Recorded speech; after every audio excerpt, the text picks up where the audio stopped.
Cheers, my friends, to another year. We are in 2025. So, toast to you for everybody.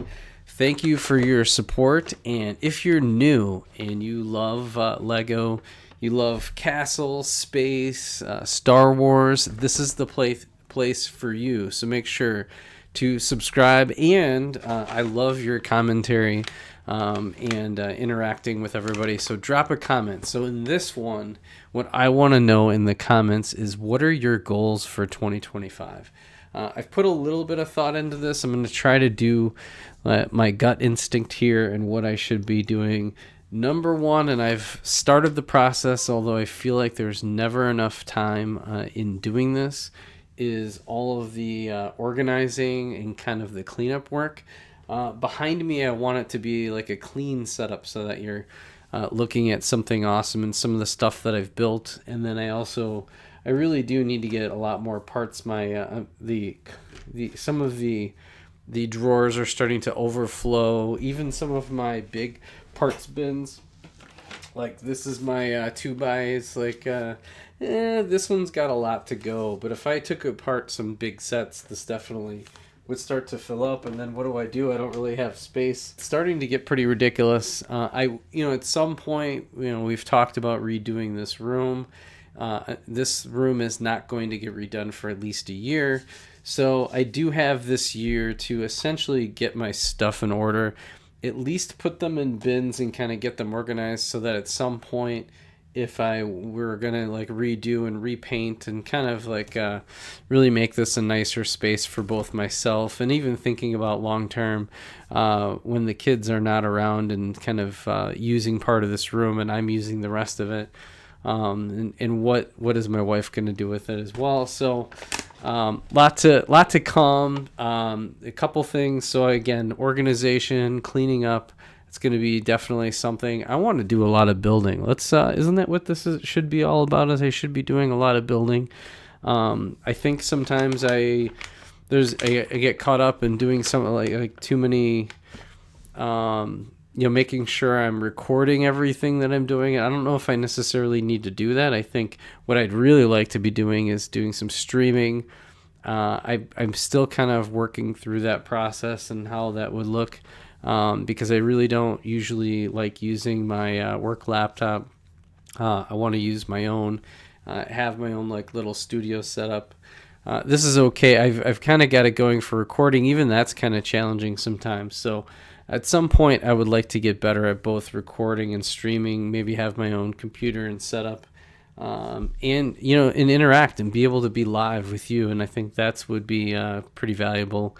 And have a lot of fun discussions and do a lot of building, because it feels like I could be pretty motivated to kind of build on the fly. So that's one of the big pieces. I probably, as far as content, I've got some definite ideas around some things. Again, doing a little bit more of videos around some of the mocks that I'm doing. And I haven't been doing enough of the mocks. It's been more set. I feel like I've got a run of set building to do over this next month, and then I'm really going to switch my time and attention come February to some of the mocks. I really hope I can put some mocks together to submit for Brickworld Chicago. And Brickworld Chicago is probably not too far around the corner. There's that. And then good news is that last year, again, everything's going well in the work world, so I've just got to continue, enjoying the work that I do every day. And then on top of it, I became a pickleball coach. So now this year, I'm going to have a full year of teaching classes and all that kind of stuff. And so, that's one of the things I really talk about. And actually that leads into the next subject, is paying for your hobbies. Lego is a very expensive hobby. You can drop thousands of dollars without blinking an eye. Some of these sets are, in fact, Lego is going to come out with the first $1,000 Lego set with the Death Star coming out. I mean, that's not, I would love to buy the Death Star, but honestly, $1,000, I mean, do I put a down payment on my, or do I save towards a down payment for my daughter's car, or a car for the kids, or do I buy $1,000 Lego set? Lego set's not going to win that conversation in the household. So it's really a balance of myself working to then have some extra discretionary fund just for my hobbies. And even in pickleball, I've got to get paddles, I've got to get shoes, there's court time. If I want to get into tournaments, then I need to do tournament fees. So that's kind of the whole point of the coaching, and I invested in my future, and it's been paying off. It's like a whole nother world of people that I've met. It's been really rewarding. And same thing in Lego. I've met lots of great people in the Lego community. Many that are watching this channel, thank you so much. You guys are awesome and really mean a lot too. So. And I want to be able to continue to do the world's smallest hauls all the time.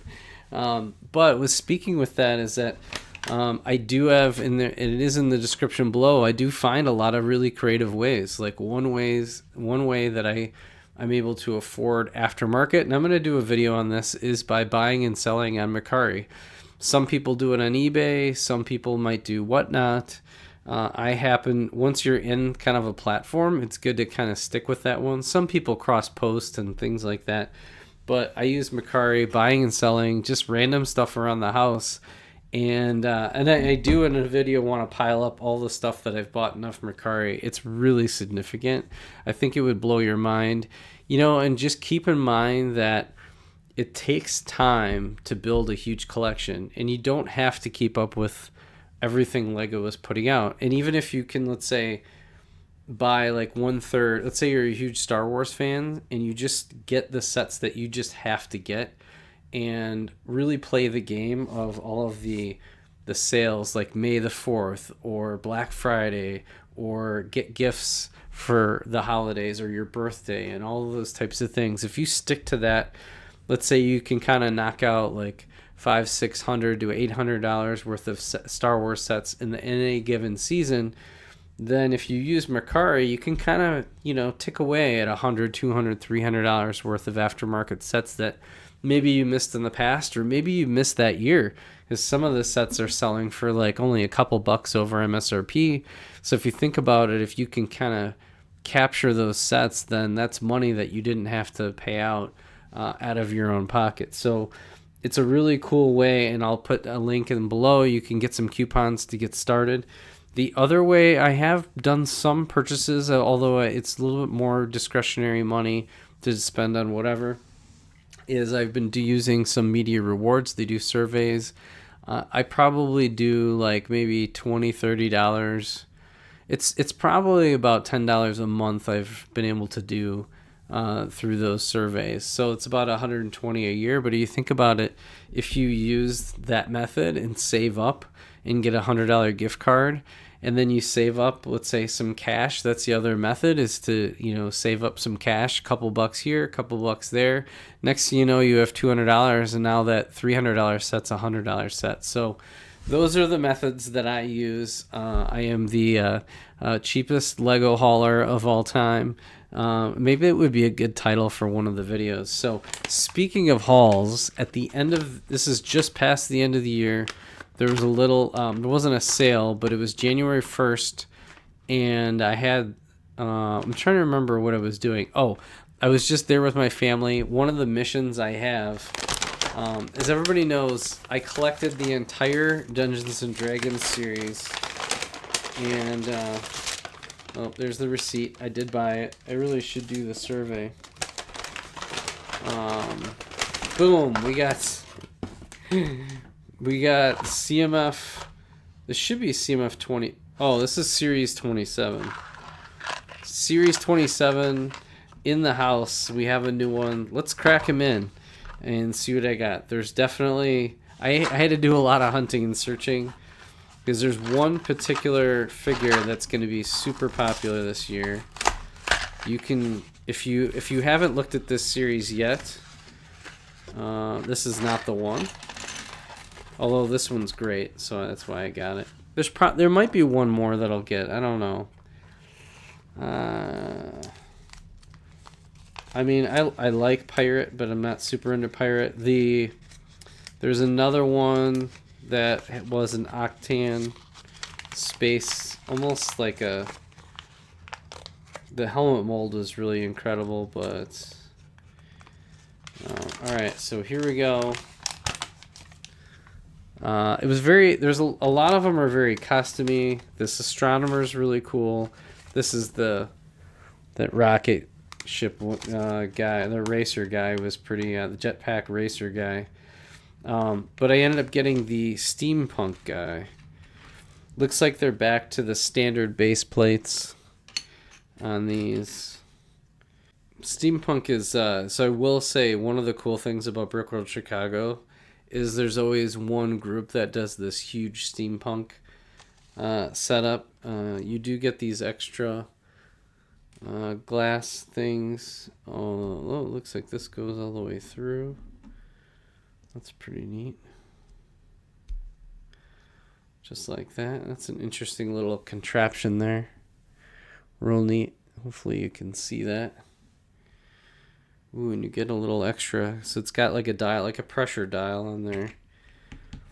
So this is a really cool figure. I thought, steampunk figure, this isn't super common out there in the Lego universe. So I figured, what the heck, grab that one. The other one of interest is the pirate girl. That would be another one. But then there was this guy right here is red hot. Basically, I would say Black Falcon is my favorite faction of all time.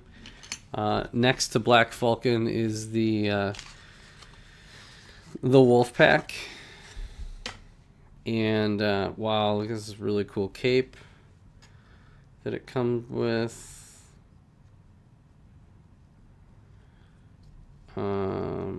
This is really smooth. He has two faces, one where he's grimacing, one where he's getting like he's hurt. Wow, look at this. Look how cool this character is. This is really something. Look at this guy. That is neat. And then he has essentially like a hood. Kind of this is part of like almost like the Star Wars hood. So he almost would be like a really good Star Wars figure. And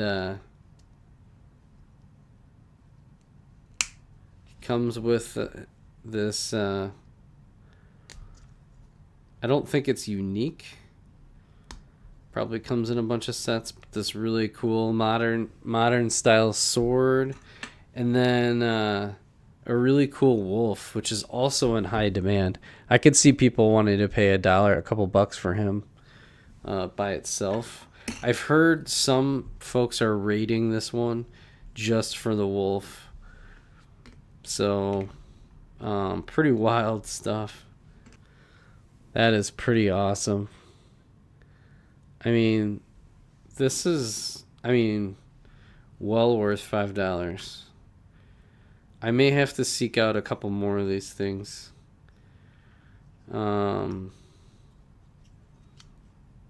Just because, probably even to post. I think this figure is gonna go easily like $10 on Mercari like all day long. So that might be decent trade-in value because there are some things as I'm selling. And when this one retires, I kind of feel like unless they come out with another set with this exact figure, there's going to be a lot of value. So there we go. So cheers to another year of collecting. The good news on this one is that I'm not interested in any of the other characters. There's a costume bear. Nope. The Octane person. Astronomy. That's cool for if you're into City. There's also, I think a lot of people, he's got a prosthetic arm, which is a big deal. So a lot of people are into that. There's a girl that's real cute with like these the squishables. And then there's another costume, a skateboarder, another costume guy, a Cupid, pirate that actually has a really cute parrot. Oh man. I don't know. The fact is, it's like a girl though that looks like it looks more costumey than anything. So I don't know. There's another girl here with the cat. I think is another hot one for those that are, if you're building cities. If you're building city, this is actually a phenomenal CMF. And then the steampunk person is just it's a really unique figure. I think that one will carry some value. The highlight on this was this castle figure. I don't know why they always stick in one amazing castle or space or something insane that I have to have in these. So that's it for this one. My wallet is safe. I think the next edition of this CMF is going to be Speed Champion related and be very different. I don't know if they're going to come out with anything else relevant to me until next year. So my wallet is safe, which is nice because I've got a lot of Star Wars to buy for May the 4th. And speaking of that, I may have another haul coming up, so stay tuned. I've got the review of all the Dungeons and Dragons coming.